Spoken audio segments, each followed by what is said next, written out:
everyone, I'm Jackie, the moderator for today's Evolving Digital Landscape panel. I want to give you a quick overview of what you're in for here. I have a list of questions that I'm very eager to ask each of these panelists, but we've all made a pact to explore any interesting tangents that arise.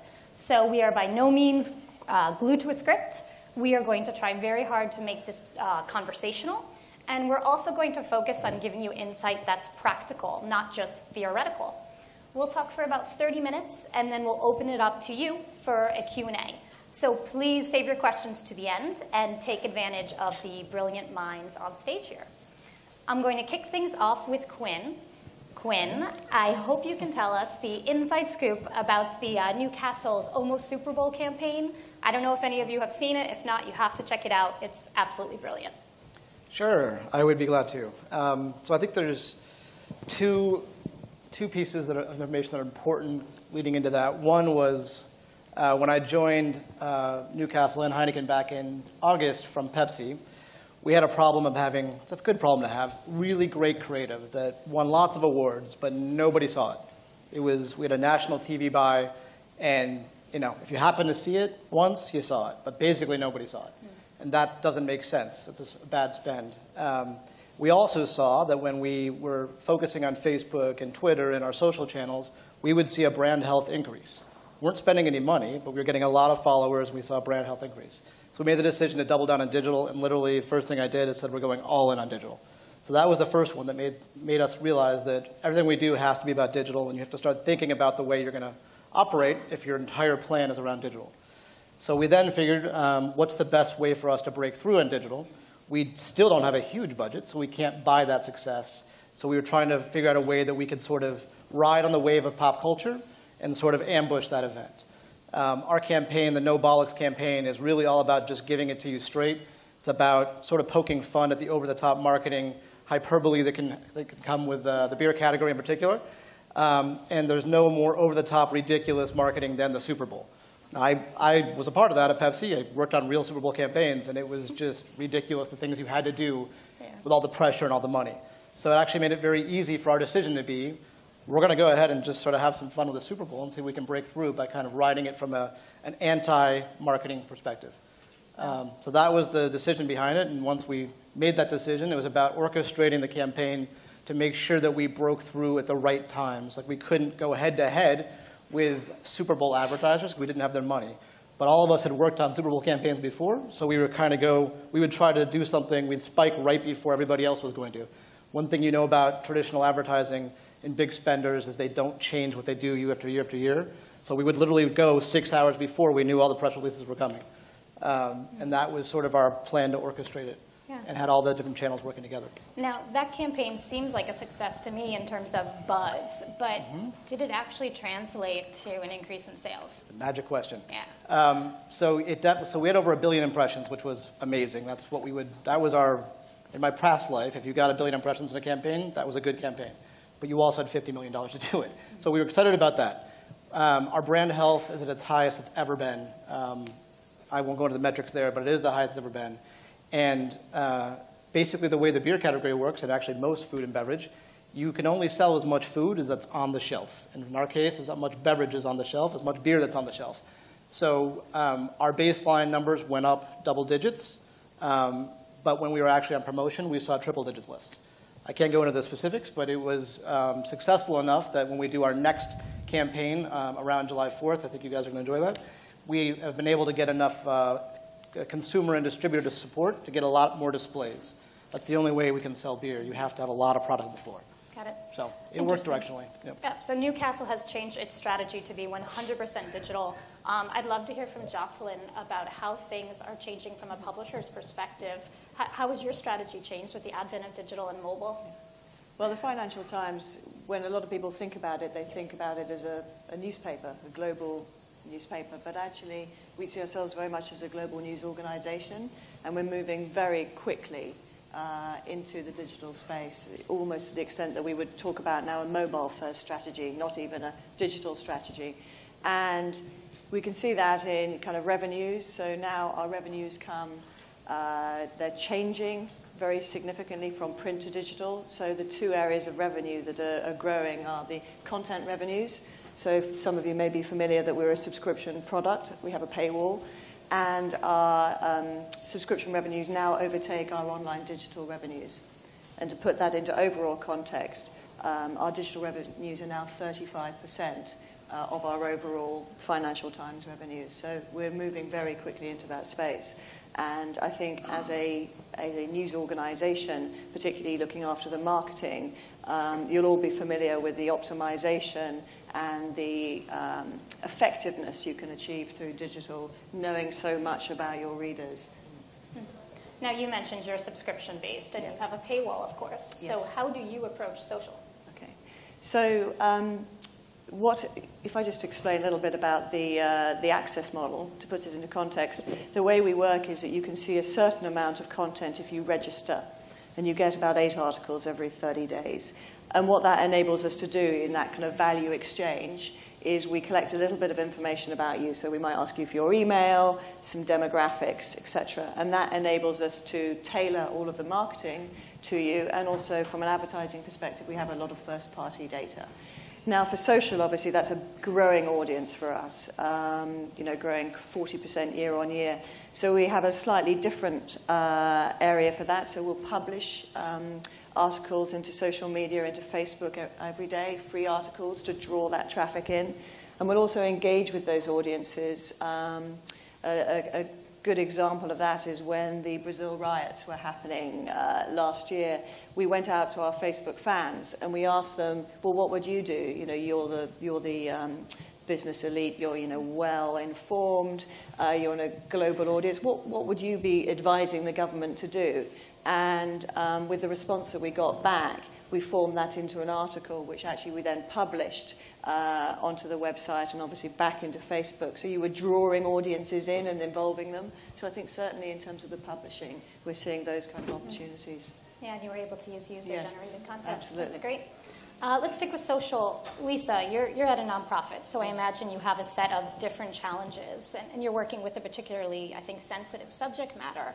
What sort of content are you pushing out on your channels, and how can you make your communities feel safe enough to want to interact and share such personal information? Well, it's interesting. The perspective is in terms of reaching audiences, we have the same as a profit organization would have. We have 4 different brands. The brands are very different. We raise money through our team in training, our Light the Night, our school and youth, and many of those fundraising brands, the people who support Leukemia Lymphoma Society, some of them are patients, but most of them are not. They're people who want to support the society, want to be part of our success story. They're people who want to make sure that they're aware of what cures are out there, what communities are out there, sharing their stories. So it really isn't sort of sensitivity. It's more a celebration of life in terms of, how do we keep that engagement and content that's important to those different communities. So each of those different brands we have a different social strategy that we use. So it's just making sure that we have the right content and the right level of engagement. That's great. And now, is social actually effective for you for fundraising? It's very effective for us. It's very effective. One of our biggest partners is Nike. We do a huge social promotions with Nike. And when we're doing our team in training, we also use Facebook and for fundraising, opportunities as well. So everything sort of helps sell the brand, the Leukemia Lymphoma Society. Good. Let's switch directions, Mr. Gabe.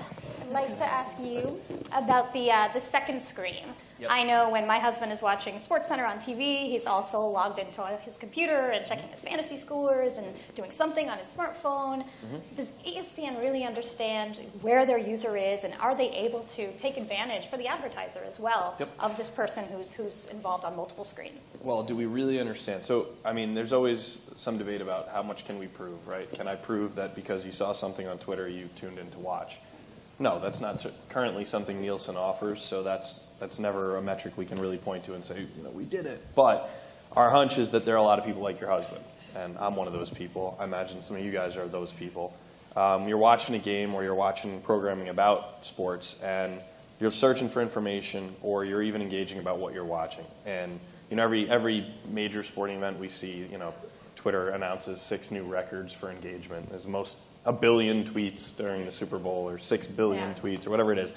Our suspicion is that we can engage with you whether we're on or not. And so if SportsCenter's on immediately following the game, maybe SportsCenter can be with you during the game as well, even if we do not have the rights at ESPN. So my job as the guy who runs social for a number of shows, including SportsCenter, would be to keep you tied to that phone or that computer, thinking about SportsCenter, seeing and hearing the voice of SportsCenter, so that after the game, you're still trusting us, we still have the authority and the right tone for you, and you're coming over and watching. The way I think really just to sort of, I don't know, visualize it for everyone would be, if you think of the second screen like this, you guys all have phones with you. Probably some of you are playing with them while you get bored by me. If you take your phone out right now and you're playing along with your phone, imagine that you were tweeting right now, and you're tweeting at SportsCenter, you're tweeting about something that's happening on SportsCenter. What's not happening is you're not reaching over here and picking up a remote and changing the channel.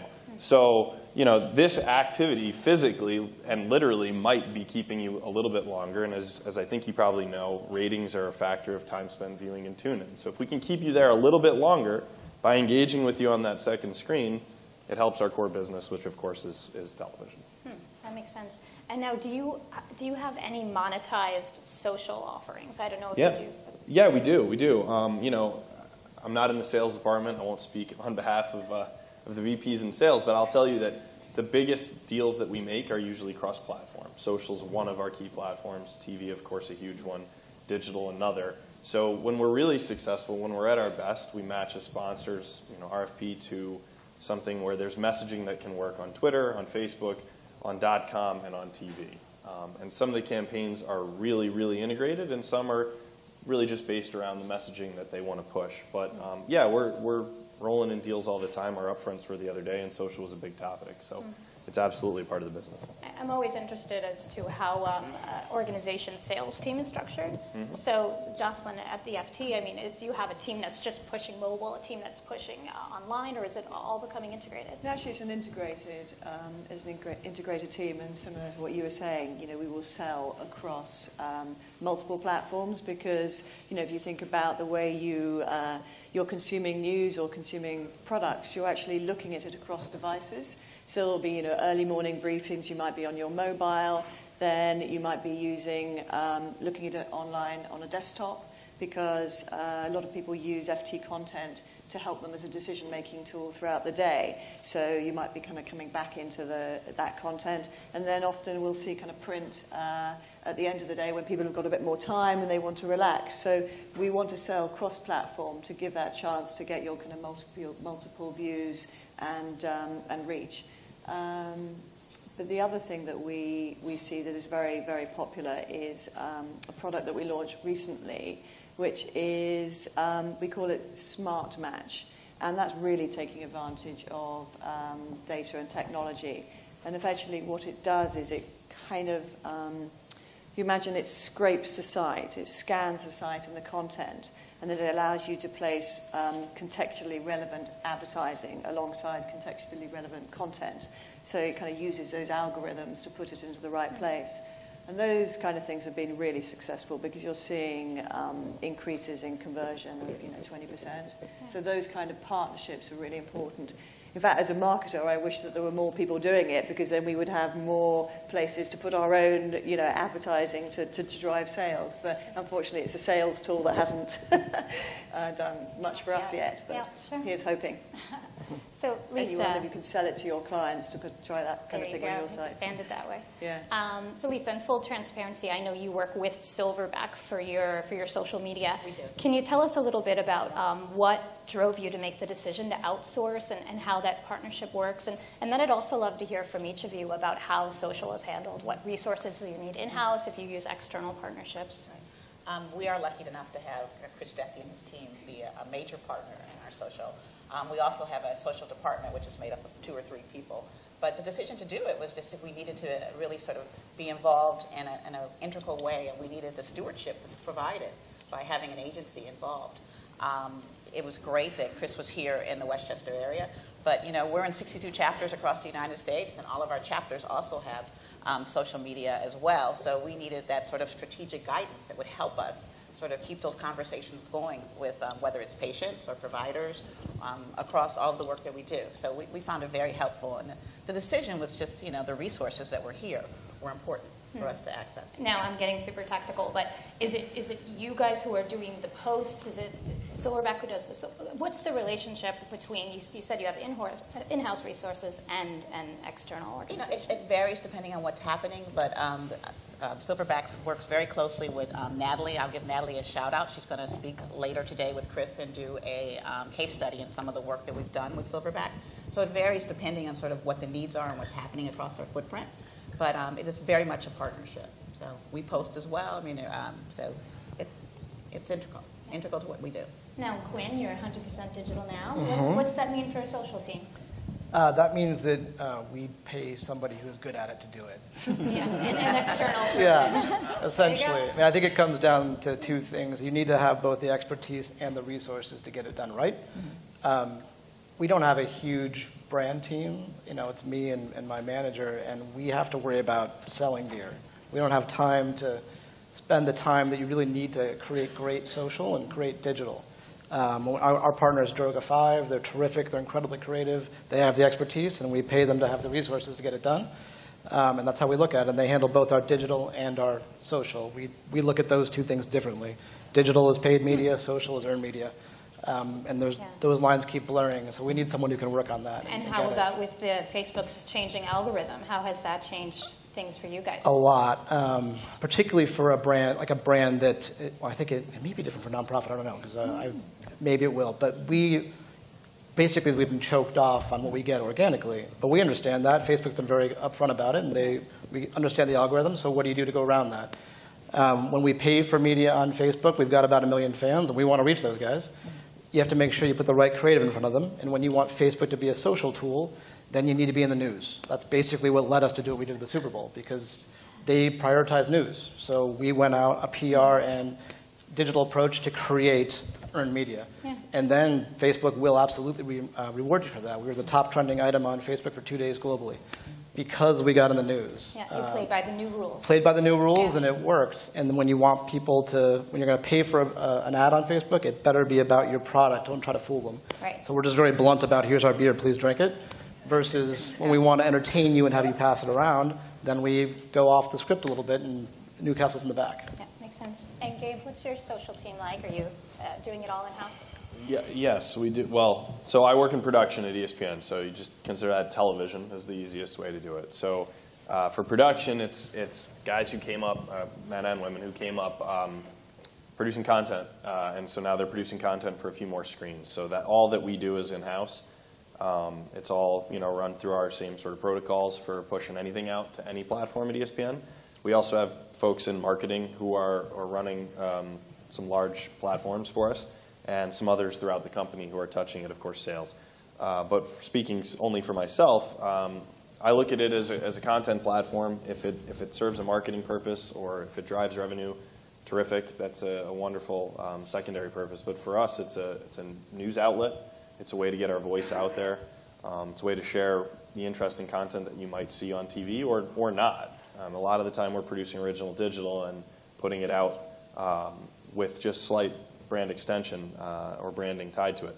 So yeah, we have producers. We have people who could, if social stopped being cool, could go back and jump in the chair and line produce a show. And that's where I think we should be headed. Obviously, we're getting smarter and smarter at digital and mobile, but for now, it's a TV-backed group of people. Yeah. And the same question for you, Jocelyn. Yeah, it's an interesting one because it depends which side of the fence you're on. So whether you're using it to acquire customers, in which case we're happy to pay and to use all those targeting tools to actually acquire customers. And often, if you think of Twitter and Facebook, actually their custom targeting and their profiling is really, really sophisticated. So if you have a particular product aimed at a niche audience, that's a very effective way of converting those people to subscriptions. But from an earned perspective, we have a kind of stakeholder group, but effectively it's the editorial team who will be posting out. And what's important for us is to surface the data to them so they know what's most effective in terms of drawing traffic back into the site. So I look after an audience development team, so they're forever looking at what is the most effective content, encourage training working with editorial to encourage them to have kind of things that are more visual, looking at what we're doing in video. We do a lot of video into YouTube, etc., to really improve those completion rates and improve that engagement. We've touched on Facebook and Twitter. I haven't heard anybody mention sort of an emerging technology, Vine, if you will. Is anybody using the new guys and having success with that? We use Vine. So we give our journalists, they all have iPhones and they go out, and video is again a great tool for engagement, and so they're going out and actually using their iPhones to post things very quickly back onto the site or onto YouTube. And Instagram? Or? Yeah, so we're using both. Actually, when you look at the emerging companies, I guess, so a Vine and an Instagram, who are both part of Twitter and Facebook, so really they're only so emerging. They emerge. Right, but from a Heineken USA portfolio perspective, we take brands that kind of try to focus on one at a time. So Strongbow is a big cider globally, the biggest cider in the world, but just starting in the US. So they've been doing a lot of Vine work on creating cocktails and been very successful at that. And then the learning we take there, we'll put across the portfolio. Dos Equis has done a lot with Instagram and Foursquare. Like they actually just, the most interesting man in the world just became a guy, right? And he got 40,000 followers like in a week. So it's like that. You can. It's just we're experimenting across the portfolio to figure it out. I mean, honestly, we think scale is important. So when we do something, we don't have enough money as a brand that we can kind of experiment too much. Yeah. But actually, if I had to bet, I would say that Instagram is the one where we're going to be leaning in more in the future. I think that's ripe for it. Yeah, and that's so great that you have these different brand channels and you can test something out and make sure you're talking to each other and see what's working. Very important to talk, yes. Yeah. It's, and Lisa? We were definitely leaning in toward Instagram. I don't know about Vine. I'll have to ask Natalie. So. Yeah. And in full disclosure, we all spoke before getting on stage here. None of us have quite figured out how to use Google Plus effectively. So if anyone in the audience wants to tell us how, we would love to know. Quinn, tell me about programmatic. Have you been shifting marketing dollars over in that direction? We've been looking at it, and that's how I can give you two answers. One, a year ago when I was at Pepsi, we did a lot of programmatic and a lot of, in particular, I guess I did, on experimenting in programmatic. I do think if you're doing traditional banner ads, and there was a place for that, when you're being very product specific and very much about reminding people that, reminding the right people who can get your product, you should be leaning into programmatic. And in fact, I think I was on one of these panels a year ago where it was like, if it was up to me, all of that kind of traditional display advertising would be programmatic.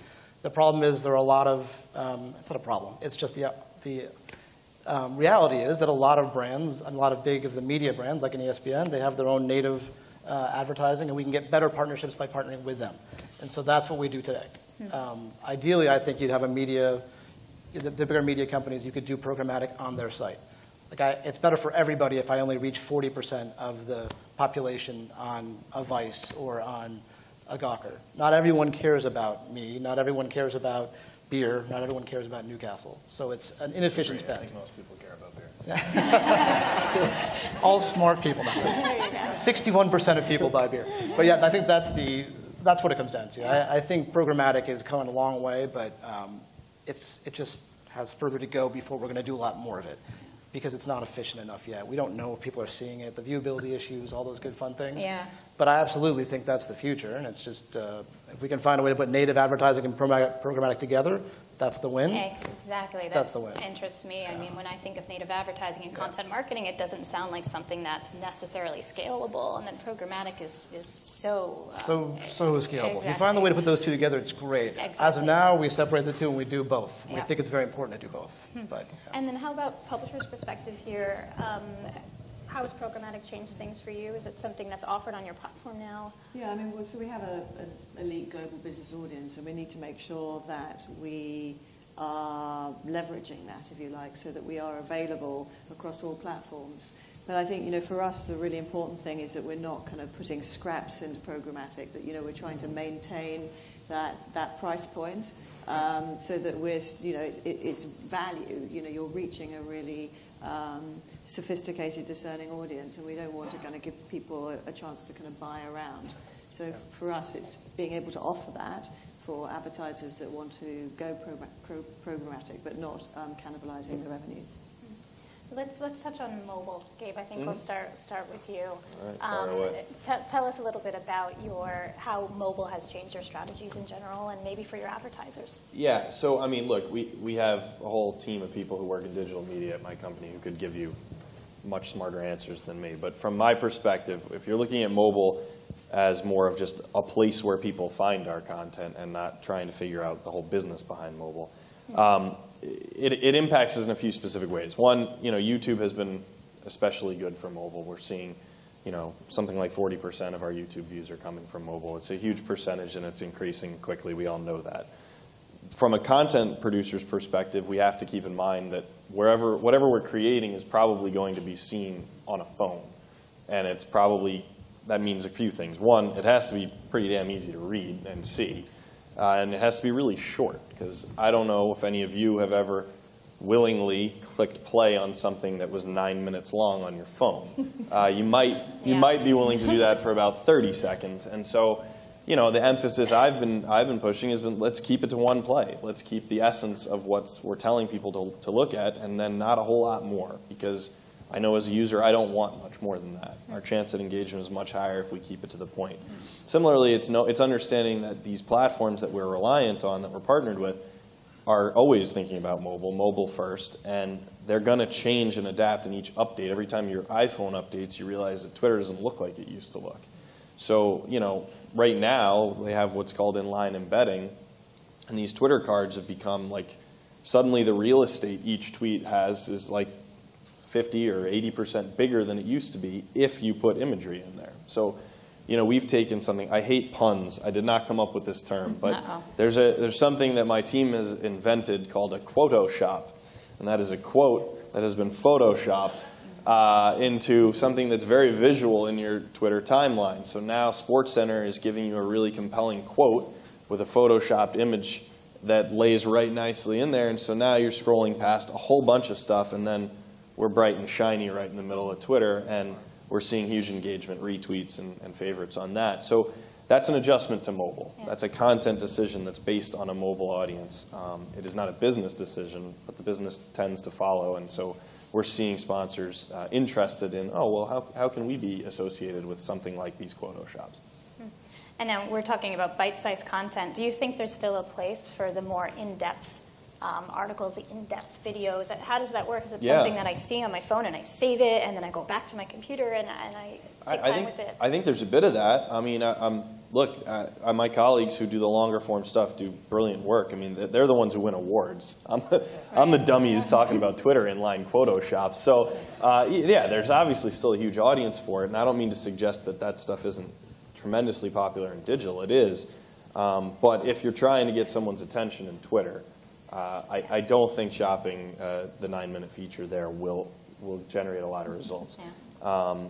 Long form, though, in search and discoverability on other platforms, YouTube long form works much better than I would have realized. I had no idea how much of an appetite there is for a really well done feature. It's engaging content. As long as you have engaging content, people are going to stay tuned. They're going to stick around. So if there's a narrative arc to something, we don't see people dip off, and it's just not my particular specialty. Lisa, I was reading earlier this morning about the improvements you've had in terms of your engagement stats. What is it that you're doing now? What advice can you give us on making engaging content? I think it's all about having an emotional connection. It's telling the stories that are relevant, that resonate, the stories of hope. I mean, people want to hear good stories. So, our team tries to use, the thing about working for a nonprofit like the Leukemia Lymphoma Society is you have emotion right there. So how do you leverage that emotion in a way that is endearing and also, relevant? You don't want sad stories, you want stories of hope. So it's being engaging. Yeah, I think you're right, and I think a challenge can be for the B2B marketers. How can I add emotion into my content? Because I think what you said holds true for every single industry and every product. I think I can squeeze in one more question here. This is for the whole panel. Anybody brave enough to give us a trend? What do you think we can expect to see in terms of this emerging digital landscape? Any predictions, anything in your crystal ball? Wearable is what everyone's talking about for us, but I think for us, We're more about kind of LinkedIn data. And I think as everyone becomes so time poor, you've got to be relevant and you've got to be timely. And whether that's using kind of ontologies or contextual sophistication in your data architecture, you've really got to be able to get people to that point very quickly. And particularly if you're asking someone to pay, where we are, you've got to get them to the content and you've got to give them a compelling reason why they should pay for that, what's the utility of that. So the architecture of your site is increasingly important in terms of your content authoring, your metadata, those kind of things, so the LinkedIn data aspect. Good. Okay, guys, we're going to open it up to you now. Handle that for us. Thank you for representing. No, you represented. They're all off the hook. We have 2 microphones, I believe. So raise your hand if you like, share your name and what company you're from, and come on, let's do it. Yeah, we got someone up here. We can't see you. Yes, by the way, we are completely blinded. So. Hi, my name is Yves Salama. I'm directing the question to Lisa. I run, by the way, a startup called Teamed. And the question is, I know you have a state-by-state presence for leukemia, lymphoma. How do you organize and manage that engagement if they have their own Facebook pages? Do you have a strategy around there, and how do you manage it? Yeah, organize is a big word. What we've found is that as we've offered strategies and we have a planning process and we have a content strategy map that we can share across the 62 chapters, they are more likely to sort of adhere to what they want someone to do it well. The more that we are able to give them information up front, use the guidance provided by Silverback, have a planning process, they will acquiesce and leave it alone, quite frankly. Because it's interesting. Digital can be scary, so there you have our chapters are less likely to sort of want to play a role. They would like us to steward it as much as possible. And one thing I'd like to say, sort of in terms of what's next, marketing is digital. There's no social marketing. It's just marketing. It's just reaching people. And I think that's the whole sort of conversation that kind of has to stop. Like, what's your social marketing? It's just marketing, And someone who started off, 20 years ago when we used to make lots of TV spots, you still make them. You just put them on different screens. So it's just marketing. So the more that you can sort of stop that sort of conversation, I think it's better for all of us. It's like, how are you trying to sell your product? How are you trying to have people have a relationship to your product? And digital channels is not the only way to do it, but it's in 2014, it is the way to do it. So I think the conversations have just changed so much. And given that, I'll bring it back to the chapters. Chapters are happy to have someone steward the work that they're not as comfortable with. So. Hi, my name is Chris Marr. This is for Quinn, being a consumer-focused product beer. You mentioned before you're really thinking about your mix in terms of paid and earned media. Can you speak a little bit to, hopefully, the growing importance of earned in your mix? Are you dedicating more of your budget towards that, and how are you measuring its effectiveness? Well, it's a great question. I don't have a great answer. Well, I think the earned is incredibly important, and it's part of why we are all in on digital, because with TV and traditional media, it's a push environment. However much you spend is how many eyeballs you get. If you do digital and social right, well, then people pass it around, and a lot of people can see it, and it's very efficient.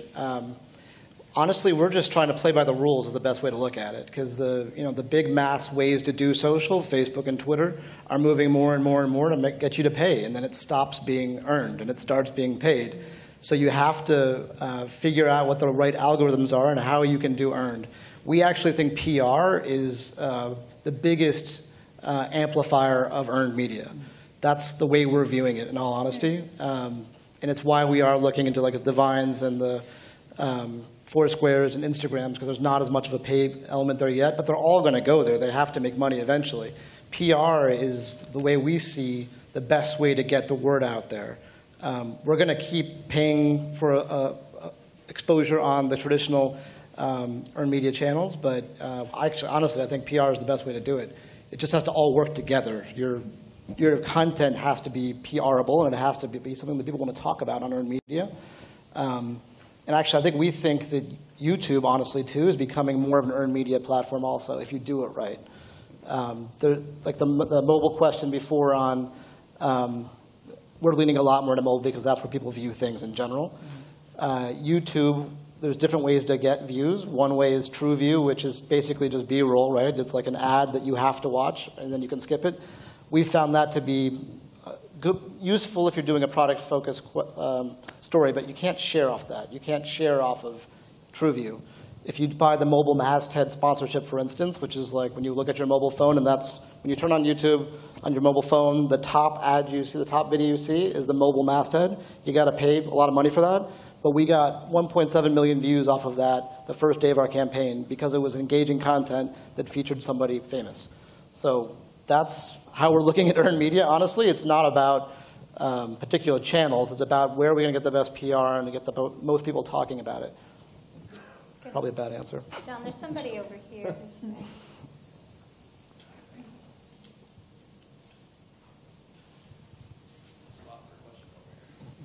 Going to make you work for it.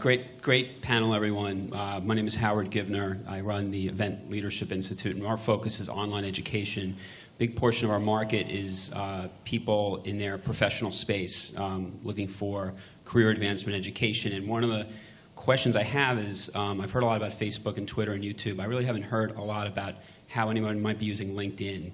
There's a lot of our audiences there, and I know a lot of you deal directly with consumers, but I thought maybe Jocelyn or someone else might have some insights into how you guys might have tapped the LinkedIn market in effective ways. Yeah.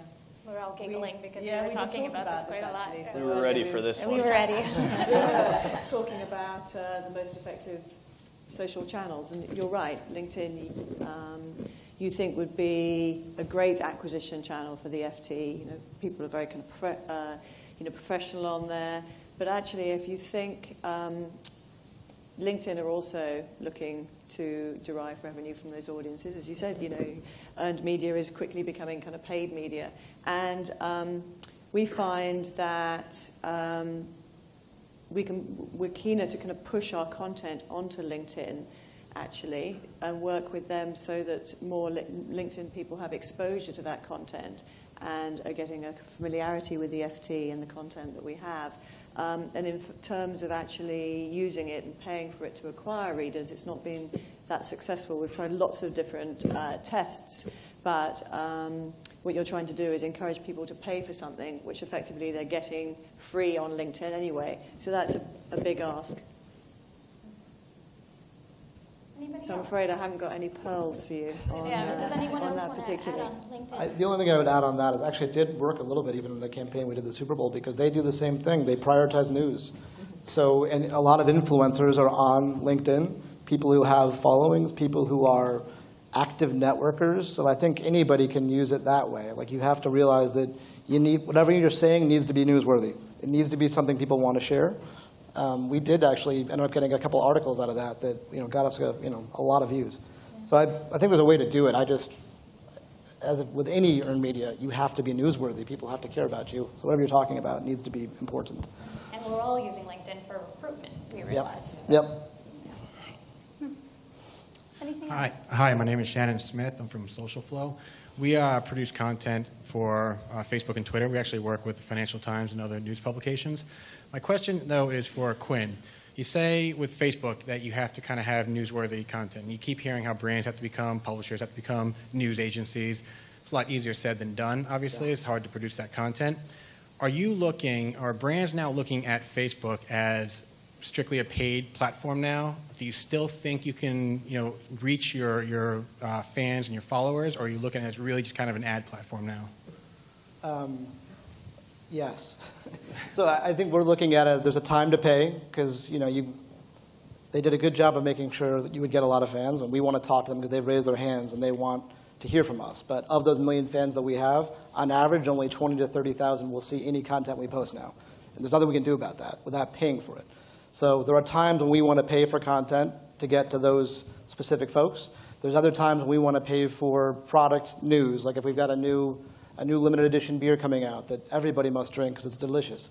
That's something that we will be much more targeted. We want 40% of our volumes in California, so we will make sure that Californians who drink beer will see it, and then they've done a good job by partnering with Data Logics. We can see if people actually buy it. So we do that still. That's still a big part of what we do on a daily basis. It's when we do these bigger tentpole events that are newsworthy, where we want to reach a broader audience. It doesn't actually make sense to pay for much with Facebook, because that's not something that people share. That's the time not to do it. If you're trying to entertain people, don't pay for it. Thank you. Yeah. Gabe, how about ESPN? Have you changed your Facebook approach? So I work in production, which is ironic given that my mic keeps doing that. I don't. My team does not pay. I guess earned would be the way that you describe the way our reach works.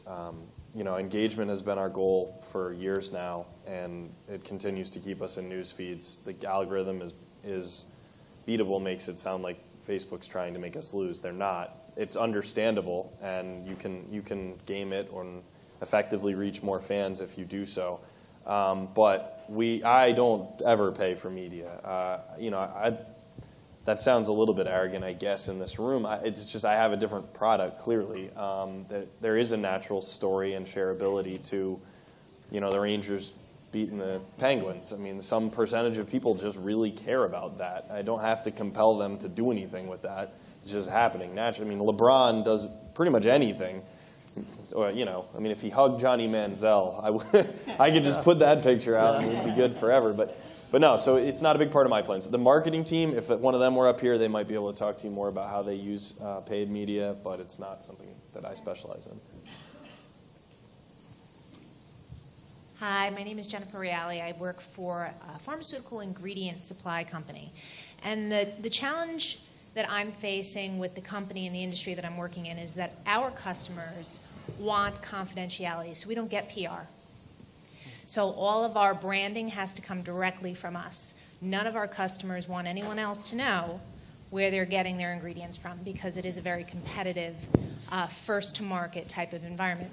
So have any of you had any experience working for companies where you've really had to rely on your own strategy without anybody else touting how great you are or sharing your content because of that confidentiality? Sorry. That's a hard one. You stumped the panel. Yeah. That's a tough one. Yeah.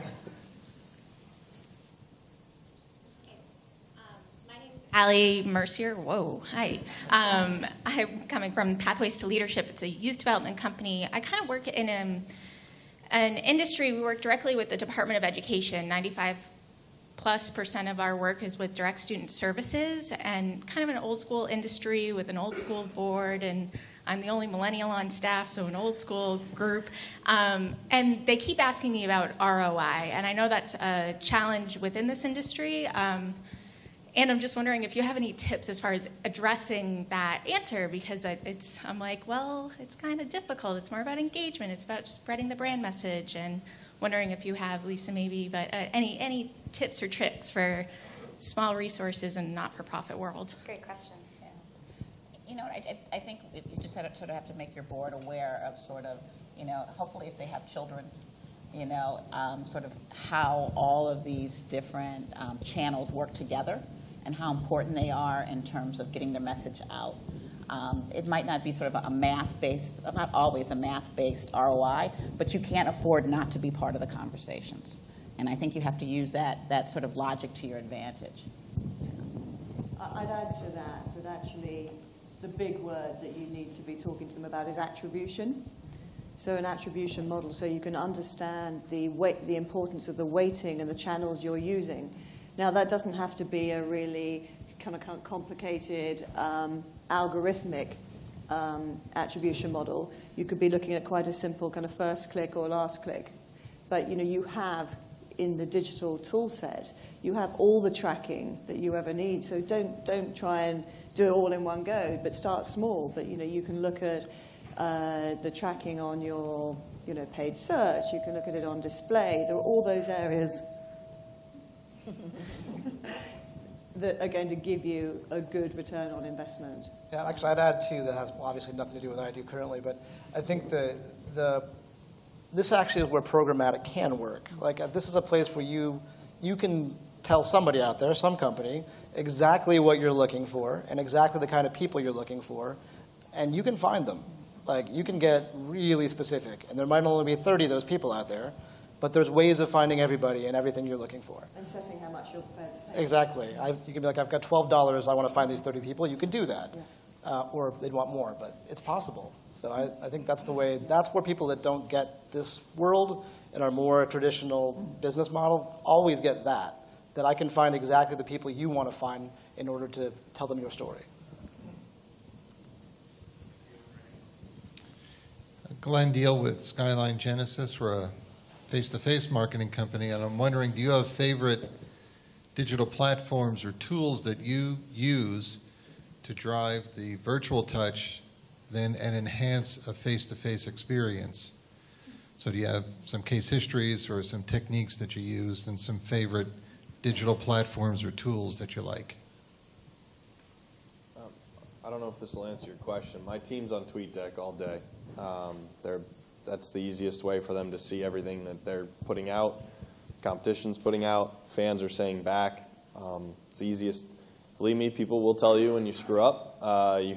Then 20 more people will tell you and 1,000 more. So it's a quick way to fix any mistakes. It's also a quick way to see what worked and what didn't in a very easy visual platform. So TweetDeck is a way for Twitter.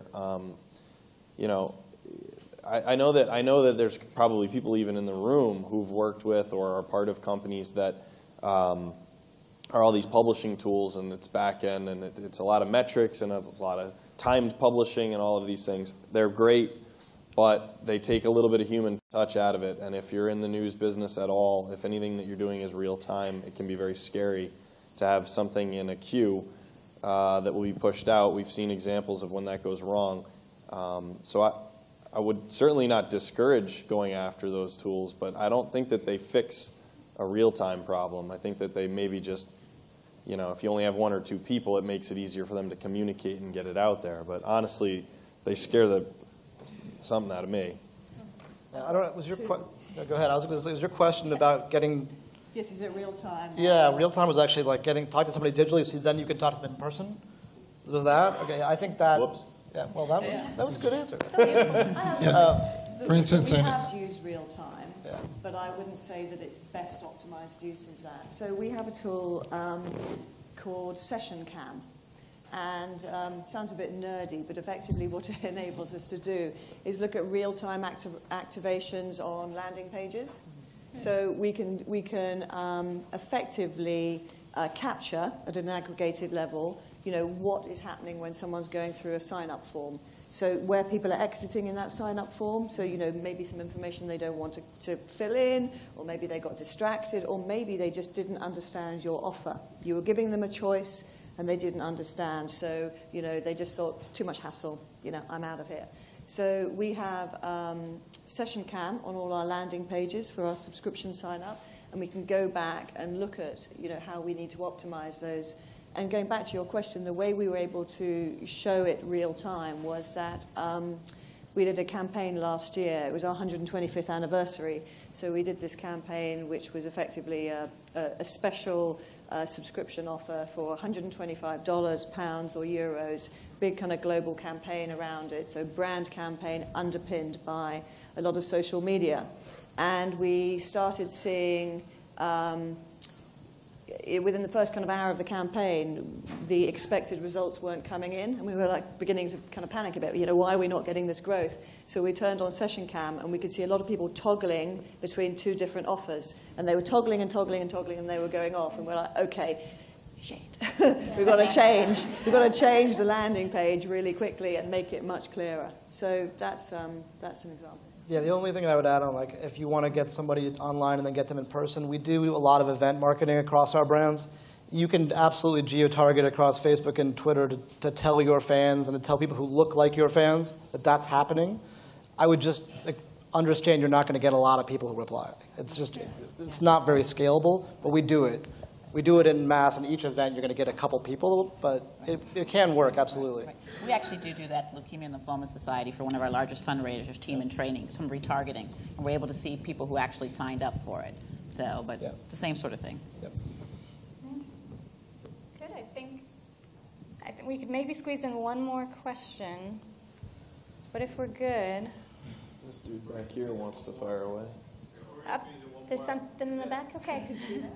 One more. I have a quick question for Gabe. Here we go. Gabe, since you've worked on everything from... You're a ringer. Yeah. What are you doing? No, listen, ESPN, I'm curious. Okay. Since you worked on everything from SportsCenter to Colin's new football show, can you talk a little bit about what goes into starting something from the ground up versus working on a product that is what everyone has known ESPN for the last 30 years? Yeah, I did do those things.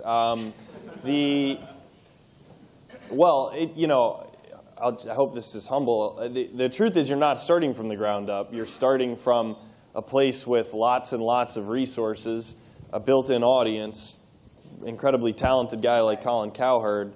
There's brand equity there. Yeah, there's just a lot. But then again, you're opposite that other thing called SportsCenter that you're talking about. So, I don't know how many in the room would be in the same situation, but I would say that there's something to be said for being intentionally very differentiated, but also realizing that different often is what doesn't work. The reason that you can't spot any other example of somebody doing it that way is because it isn't a good idea. And so, in doing a show like Colin's new football show, you create it to make it different, and you realize some of it just is different because it doesn't work, and you have to spot where it's different in just the right way. Social's the same. Social shouldn't be the dumping ground. It shouldn't be different for the sake of being different than whatever your old way of doing things was. It has to be different in a way that's catered to the platform. And so, SportsCenter is SportsCenter. It's great. It's been around 34 years. People know it. How are we different but not totally useless on the second screen? And that's been an interesting challenge at ESPN. So happy to talk with others about that after if you care to let me bore you. That was a really good point, though, because if you try to make things different and make people think in the social world, nobody wants to think. They just want to get it in 5 seconds, and that's where you go wrong almost always. Yeah, discovery and engagement don't always go hand in hand. I mean, if I introduce a topic to you and then ask you quickly to have an opinion on it, that'll be very hard on you. But if I say to you, boy, A-Rod, guy's suspended, you very quickly have an opinion on A-Rod. At least I hope in New York you do. And so you have to just keep that in mind. Discovery versus engagement is always a trick. Great. All right. Thank you so much, guys. I think that's a wrap for us.